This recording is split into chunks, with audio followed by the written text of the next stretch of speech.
YouTube channel BTS Korean army 111 इन Bhojpuri song. तो आज मैं आप लोगों को संया साइको का पार्ट 14 बताऊंगी।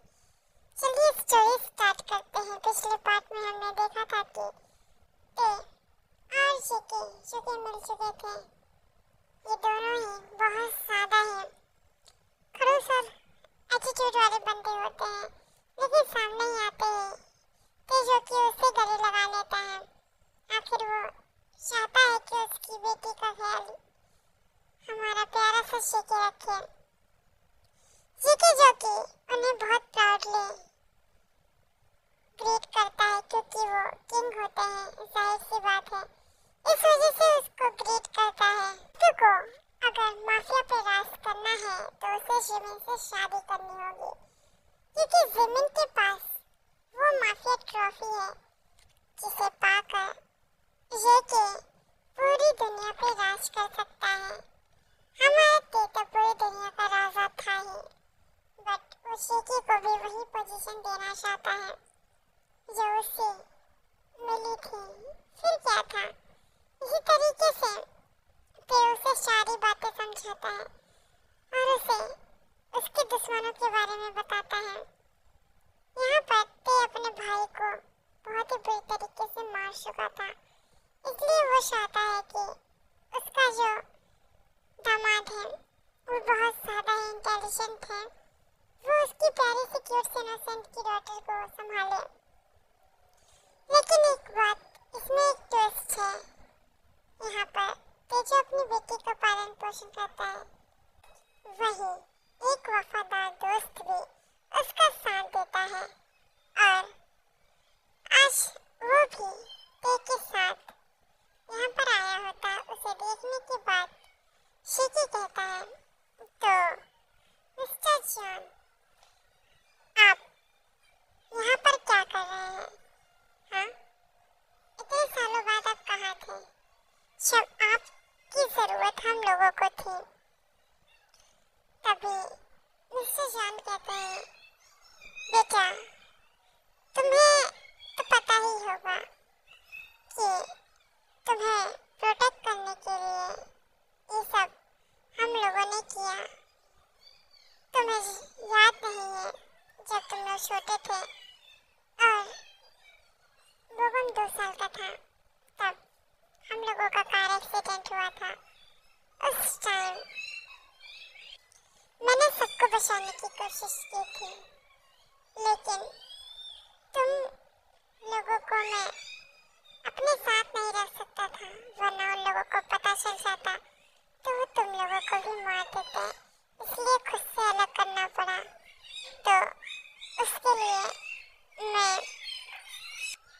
तुमसे सॉरी हूँ, लेकिन हमें समझने की कोशिश करो। तभी जेके गुस्से में कहता है, जेके जो कि अपने डैड से कहता है कि शबाब को बोबम की सबसे ज्यादा जरूरत थी, तभी भी आप नहीं थे। वो बेचारा आपके लिए कितना ज्यादा तड़प रहा था और मैंने उसे किस तरीके से पाला है कोई भी नहीं जानता, इसलिए मैं आपसे नाराज नहीं। आप मेरे डैड नहीं हैं। मैं बिल्कुल भी इस बात पे एग्री नहीं करूँगा कि मैं आपको माफ कर दूँ। ऐसे बोलकर वो जो कि और बातें इम्तिहान से करने लगता है। इम्तिहान थोड़ा सा सैड होता है कि उसकी दुश्मनी के चक्कर में उसके दोस्त की फैमिली उससे इस तरीके से, जिसकी वजह से उसकी दुश्मनी की वजह से उसके दोस्त की फैमिली उसे एक्सेप्ट ही नहीं कर रही है, उसके बच्चे उसे प्यार ही नहीं कर रहे हैं। ये सब सोचकर वो थोड़ा सा गिल्ट महसूस कर रहा था, लेकिन अब कुछ हो नहीं सकता था। जिमिन जो कि नासमझ से अपने कमरे में सो रही होती है, ते जो कि जेके से कहता है कि अब तुम लोगों को शादी कर लेनी चाहिए और इस माफिया गैंग को संभालना चाहिए, वरना कोई और आकर इस पे कब्जा कर लेगा।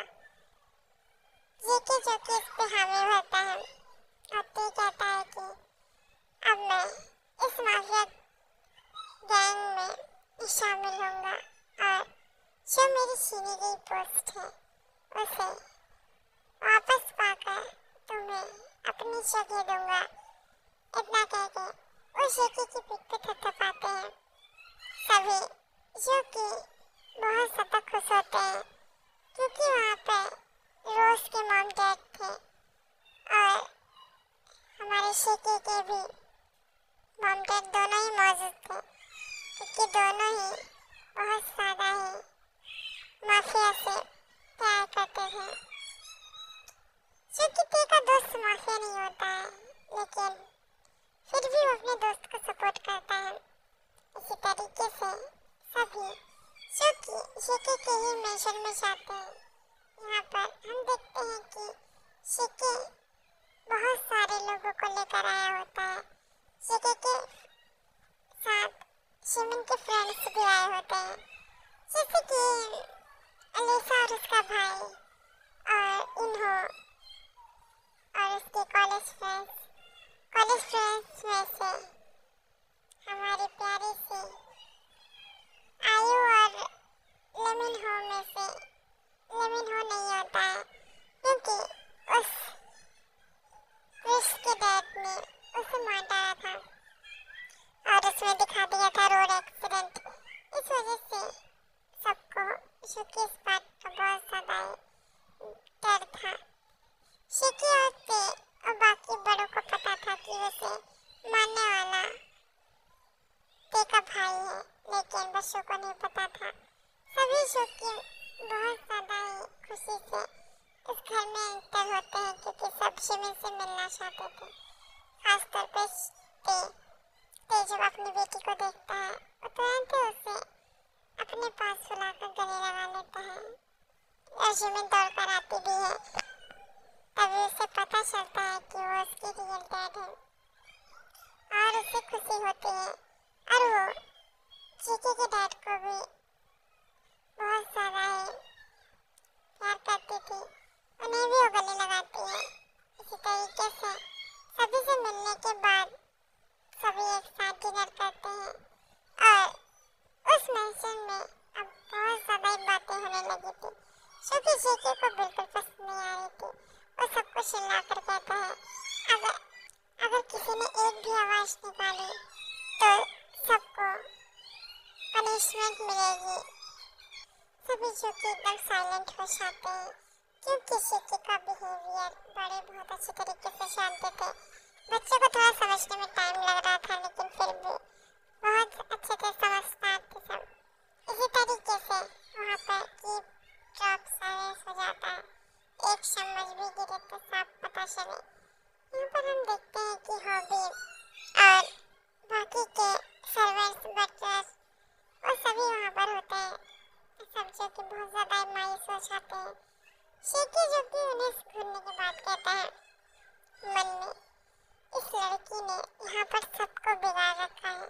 मेरे सर्वेंट मेरे जो गार्ड्स वगैरह हैं सबकी उंगली सिर्फ मेरी तरफ ही उठती है।